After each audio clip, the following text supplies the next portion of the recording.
Yo, what's up, guys? It's your boy Dub. We're going to take a look at the patch notes that just dropped today. All right, so we'll dive right in.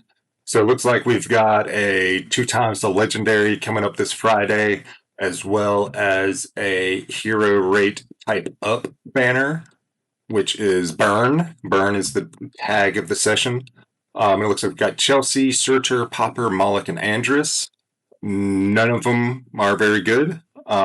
Chelsea and Searcher can be used in some PvE content, but they're nothing to really put any priority into. So for this two times legendary event, I highly recommend turning off the banner so that you have a chance to get somebody better like Mondan or Muhammad or Sheena or one of these newer characters, right? Still a really small chance, but you for sure don't want to increase your chances of getting one of these guys when you could have a better chance at getting somebody better. All right, so keep in mind that two times the legendary only impacts the normal wish pools from excellent and supreme. It's not going to affect your miracle wishes, and it's not going to have an impact it's not going to pull from the banner either, regardless of if it's on or off. Like, it's not going to pull from this burn banner that we have going on. So the two time part of it is going to come from the normal, excellent, or supreme wish pools. Then we have these are more like passes and pay to win events that are happening. So we have the combat pass that's opening up on Friday. That pass is more focused on gear, on like the new equipment sets and like arcane gems, and I think pets as well, maybe. I may be wrong on that last part. Anyways, it's more focused on gear and arcane gems for sure. It's a good pass if it's in the budget. I think it costs $25 for the regular pass, $40 for the enhanced pass. And if it's in the budget, for sure, go for it. But make sure you're getting that battle pass, the monthly card, and the championship passes before you go for this one, for sure. The flower breeding event is similar to the, what is it, Rising Tides or whatever events that's happening right now. Essentially, you buy a number of keys with gems every day, and you're able to unlock like a tier one, like really low tier hero, and it costs you, I don't know, between 1,200 and 2,000 gems for that. I don't really recommend doing it as free to play. Um, it's nice just to expand your roster a little bit, but those heroes they're not typically going to have an impact. So I would use those gems on the miracles before I do that.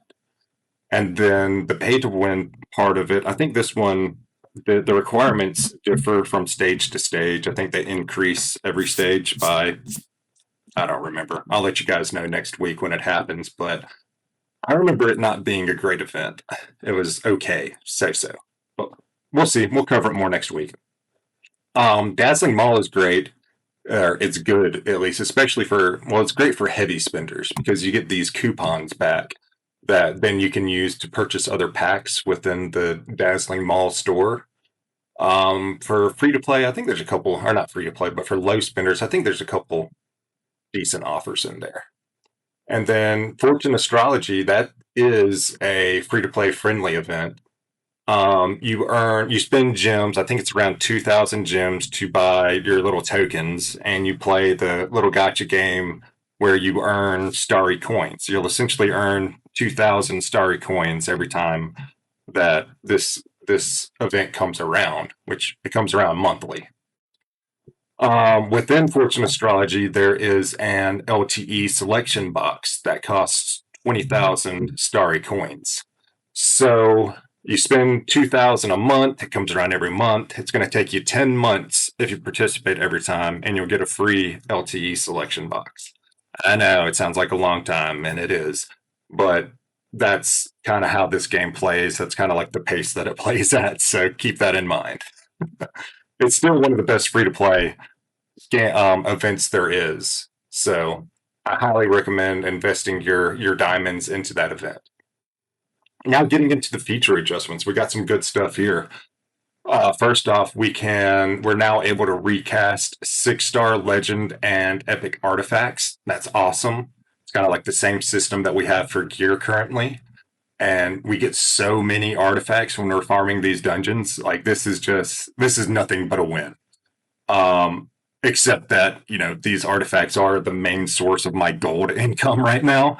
And if I start re-rolling some of them, I won't be able to upgrade anything. But hey, I'll take it. I'll take wins where I can get them. Then the next part, it looks like we're implementing a aura dissembly potion that now you can choose between consuming the potions or consuming diamonds to break down an aura. That that's pretty cool. I think it depends on implementation whether or not it's actually going to be beneficial or not. Because right now, to break down an epic aura, it costs around, I think it costs 200 gems, which is the same to break down a 1 star or 0 star um, legendary aura.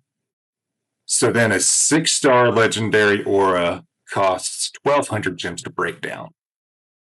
And now it's either going to be 1,200 gems or 6 potions. So if they end up making the potions cost 200 gems, there's no real benefit here. So what I'm hoping is that they add these potions to like the guild store or the homestead market. I think this would be a big boon because we have a pretty good income from those stores right now, and we'd be able to get quite a few of these if they were priced right. So I guess the verdict's still out on that one, how I feel about it. Um, Hopefully it's not a gem cost to buy them. Then we have some updates to Zongming. The developers just held this contest where everyone could submit their suggestions for how Zongming should be reworked. I think my suggestion came in like fifth because I'm dumb and I just kind of wrote some stuff that I thought would be cool. But actually, Upa IMR, another content creator, his idea actually won. So I'm not going to go into this right now, like what all his exclusives going to cover, because I figure Upa he has a better idea of what he was imagining and what it's actually going to do. So keep an eye out for him to release a video on this rework. I'm thinking it's not going to be overpowered, but it might just make Songmig viable in content where right now he's not viable at all. So keep an eye out for Upa's video and let's see what happens.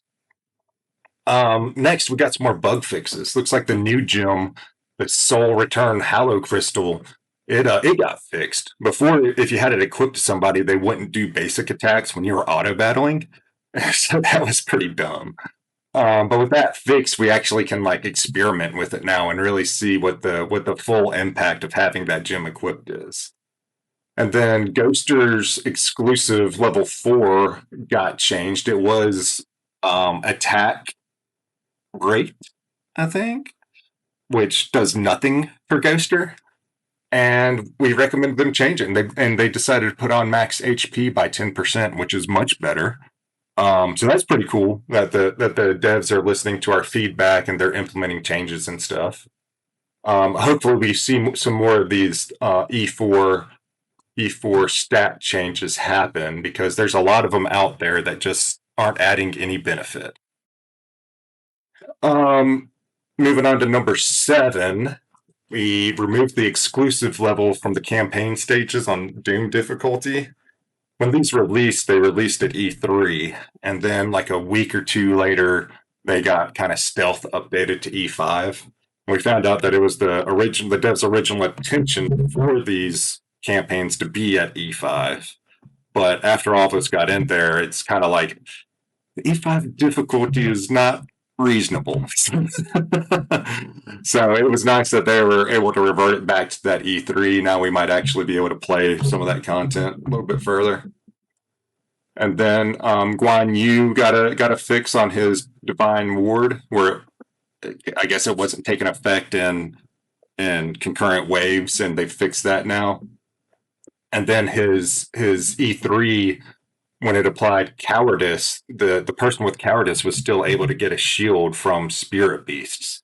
And so that kind of goes against the whole principle of that cowardice debuff where they're not able to get a shield or anything like that. It goes directly against it, I reckon. right. Overall, this is some great news we have out here. Of course, there's still a lot of bugs in the game that we're hoping to get fixed, but this is progress. And like I said before, I'll take a win when I get it. And this was definitely a win. All right, guys, if you like this content, please like and subscribe. You know, give me some views. It's one of the main things that gets tracked when I'm making content. So if you like it, show me your support, guys. Anyways, take care for now. I hope you guys have a wonderful rest of your day.